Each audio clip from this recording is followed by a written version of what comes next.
Էլեկտրաէներգետիկական շուկայի մրցակցությունը խթանելուն եւ ազատականացման ուղղված նոր նախագիծ։ Արտադրողներին հնարավորություն կտրվի ազատորեն վաճառել իրենց արտադրած էներգիան։ Ազգային ժողովի քաղաքացիական պայմանագիր խմբակցության падգամավորներ Արուսյակ Մանավազյանն ու Ծովինար Վարդանյանը փոփոխություններ են նախաձեռնել էներգետիկայի մասին օրենքում։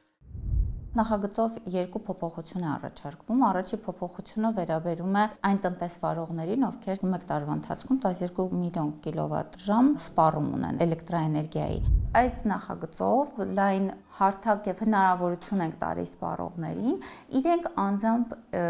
մտնեն շուկա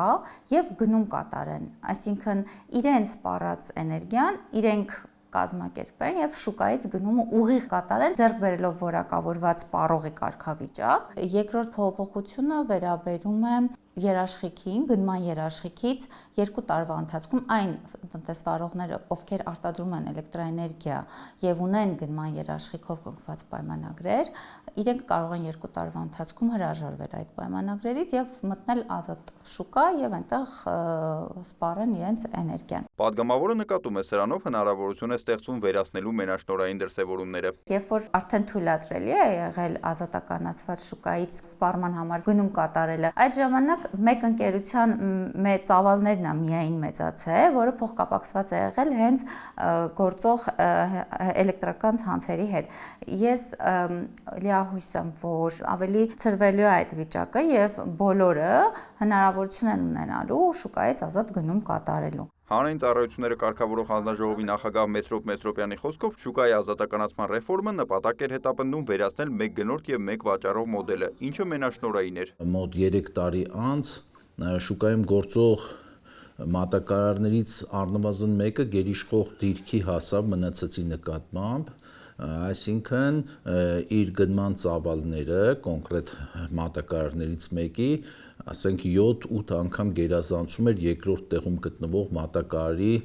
էլեկտրաէներգիայի գնման եւ վաճառքի ծավալներից, իսկ քանի որ արդեն ասեցի ռեֆորմի առաջնահերթ նպատակը գնման մոնոպոլիայի վերացումն էր, հետեւաբար ռազմավարության ռեֆորմի նպատակներից շեղում էր սա եւ մենք պետք է կարողանայինք այստեղ նոր կարգավորում մտցնեինք, որպեսզի որևէ մատակարար մյուսների նկատմամբ գերիշխող դիրք չկարողանա գրավել։ Այս մենաշնորհի վերացումը մի քանի տեսանկյունից կազդի ոլորտի վրա։ Ըստ Արուսյակ Մանավազյանի խոշոր տնտեսվարողները հնարավորություն կունենան ինքնուրույն շուկայից ուղիղ գնում կատարել, ինչի արդյունքում կարող են ավելի մատչելի սակագնով հոսանք գնել։ Նախագիծը թե արտադրողների, թե սպառողների համար դրական էֆեկտ կարող է ունենալ։ Երկուսի դեպքում էլ հնարավորությունները ընդլայնվում է եւ իսկապես ինքը թույլ չի տալի մենաշնորհ դիրքերում զբաղեցնի մեկ ընկերություն եւ այդ մեկ ընկերությունը իր սակագինը թելադրի։ Ամենակարևորը, որ պետքա շուկան լինի մրցակցային։ Մեսրոպ Մեսրոպյանն ընդգծում է, սա ազատականացման ճանապարհին շատ կարևոր քայլ է։ Մատակարարներից որևէ մեկը չի ունենալու այնպիսի հնարավորություն, որ գերիշխող դիրք գրավի իր առևտրի էլեկտրաէներգիայի գնման եւ վաճառքի ծավալներով մյուսների նկատմամբ, որովհետեւ հակառակ դեպքում ռեֆորմը կիմաստազրկվի, որովհետեւ մեկ մոնոպոլիայից ազատվելով մենք հակառակ դեպքում կունենայինք մեկ նոր մոնոպոլիա։ 2018-ից մեկնարկած ռեֆորմի արդյունքում 2024-ի տվյալով էլեկտրաէներգիայի շուկայի ավելի քան 28%-ը գնվել եւ վաճառվել է ազատականացված շուկայում։ Խորհրդարանում հաստատվելուց հետո օրենքը որոշ բացառություններով ուժի մեջ կմտնի այս տարվա օգոստոսի 1-ից։ Նիկոլայ Ավետիսյան, Մհեր Կիրակոսյան, լուրեր։